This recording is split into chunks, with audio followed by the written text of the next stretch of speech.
Bonjour les fans, bonjour les passionnés. Il faut toujours qu'on apprenne de nos erreurs. Et moi je dis toujours, il y a un principe dans la vie. Quand vous voulez commencer chaque chose ou quand vous voulez lancer un projet, commencez toujours petit, voyez grand et faites bien les choses. Ma grand-mère me disait toujours, Aziz, tu as des mains en or, mais tout ce que tu dois faire, concentre-toi à bien les faire. Ouais, lorsque j'ai fait ma première vidéo sur les pigeons, les gens ont beaucoup apprécié. Il y a certains qui ont critiqué et j'ai tenu compte des critiques. Parce que dans la vie, les gens qui vous disent non ou les gens qui vous mettent des bâtons dans les roues sont ceux qui sont plus importants dans votre évolution que ceux qui vous disent que tout va bien et qui vous soutiennent. On a toujours besoin du soutien. Ne veut pas dire que ceux qui nous soutiennent ne sont pas importants. Donc, du coup, moi-même, j'ai appris pas mal de choses dans les commentaires. Donc, on ne finit jamais d'apprendre. Tout comme cette chaîne YouTube. Quand j'ai commencé sur cette chaîne, je ne savais pas qu'il pouvait avoir des petits micros pour améliorer la qualité du son. Parce que moi, toutes mes vidéos, c'est uniquement avec mon téléphone. Donc, voilà, la dernière fois, on avait eu de l'aliment. Et c'était de l'aliment complet qu'on avait importé. D'accord? Et on avait testé, c'était super bien. Et là, on pouvait voir l'impact de l'alimentation. C'est-à-dire, dès qu'on avait ramené, on avait une production partout. La croissance était super. Les pigeons étaient rayonnants. Et puis, bim, on a eu rupture. On a eu rupture parce qu'on avait donné à certains pour tester. Ils ont dit, et puis on a eu rupture d'aliments. Et quand on a eu rupture d'aliments, vous voyez, on est reparti maintenant sur des céréales et tout. Qu'est-ce qu'on a remarqué? Plus de production. Plus de production. On n'avait plus des œufs. En plus de ça, les petits qui étaient au nid, on avait au moins une dizaine. On les a perdus progressivement. D'accord? Mais quand vous regardez en termes de taille aujourd'hui, vous ne pouvez pas faire la différence entre ceux qui sont nés là et ceux qui sont venus. Parce que tous aujourd'hui ont la taille. On a repris l'aliment il y a à peu près 5 jours. Mais la particularité ici, c'est qu'on n'a plus fait un aliment complet. On a plutôt fait un aliment complémentaire. En partant de nos matières premières. Ça veut dire quoi? Nous avons pris le maïs et puis le sorgho et le mil que nous avons. On a envoyé pour faire analyser. Pour pouvoir avoir un aliment complémentaire. Un aliment complémentaire veut dire quoi? Que désormais dans la ration, pour pouvoir mieux rentabiliser. Parce que moi, mon objectif, c'est de produire du pigeon de chair. C'est vrai que derrière ce petit truc, je gagne beaucoup d'argent, mais ce n'est pas ça la finalité. La finalité, c'est mettre un élevage au moins de 300 couples de pigeons pour produire, ne serait-ce que chaque mois, vous voyez, au moins 300 pigeons de chair. Dit comme ça semble rien, mais vous allez voir que dans l'ensemble, ça rapporte beaucoup. Et ça, j'ai fait ce petit truc pour expérimenter. Et vous voyez, quand tu rapproches, tu peux zoomer. Vous voyez, quand tu zoomes dessus, vous voyez, c'est Ibidon. Vous voyez, c'est Ibidon complémentaire pigeon. Donc, c'est un aliment complémentaire. Pourquoi? À travers les résultats de ce qu'on a eu comme matière première, on a compris que pour donner à manger à nos pigeons, il fallait 30% de cet aliment complémentaire, vous voyez, qui doit être sous forme de granulés. Vous voyez, c'est sous forme de granulés. Vous voyez, parce que c'est de ça les pigeons ont besoin. Ils n'ont pas besoin que ce soit en poudre. Et vous allez ajouter 70% de céréales.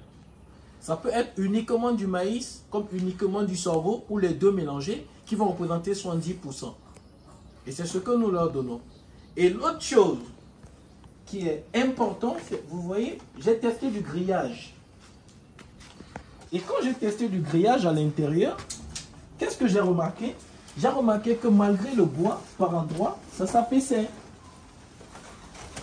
Vous voyez? Malgré le bois par endroit, ça s'affaissait. Et ça, c'était pas intéressant pour moi.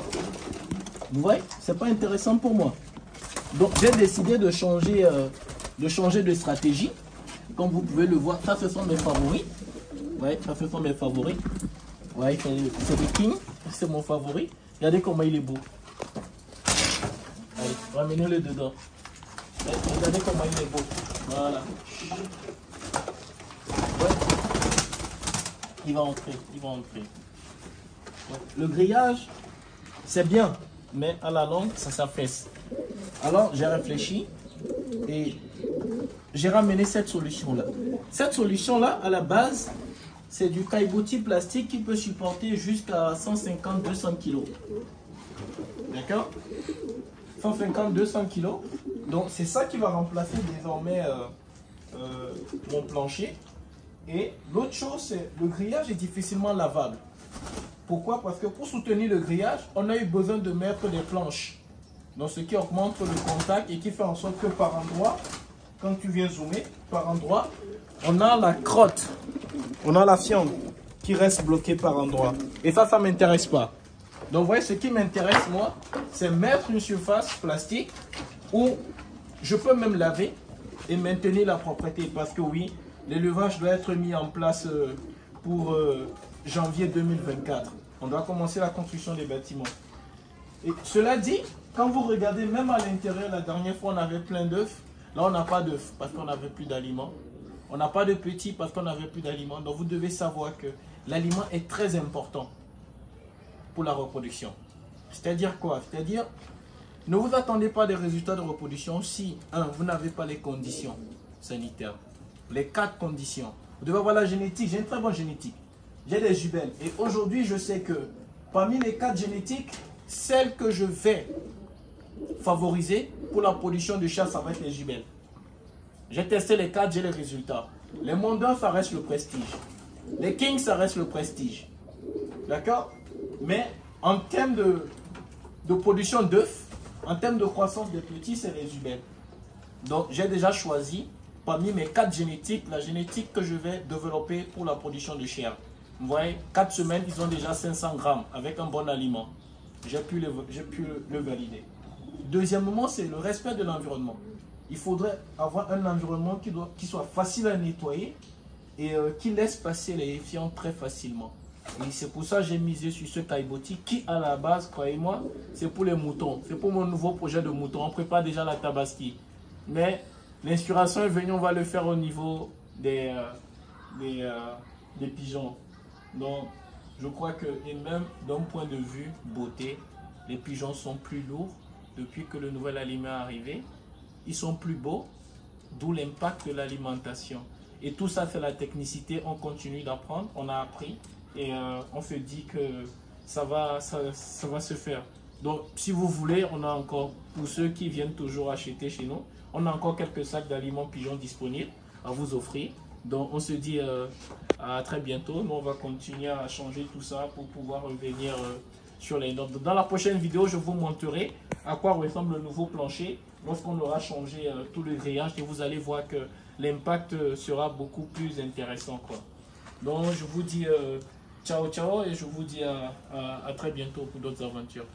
Bye bye.